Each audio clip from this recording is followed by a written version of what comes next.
แกนแล้วแตกไปแล้วนะปุ๊บมันตอนแกนแล้วมันแตกไปแล้วนะมันเบาแล้วอีกแล้ว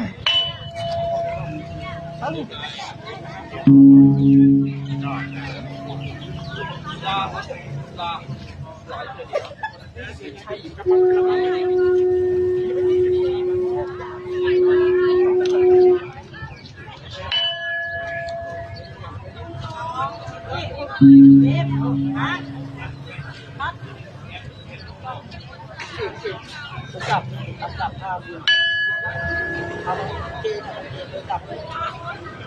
เอาสายหน้ามันออกมา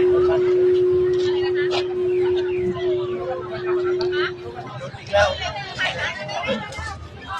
เก็บไปเก็บไหมเก็บมาเก็บมาเ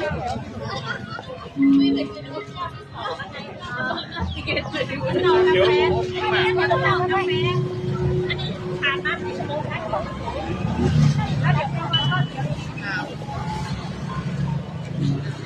เข้าต่อกิโลละพอแล้วจ้ะ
Yeah.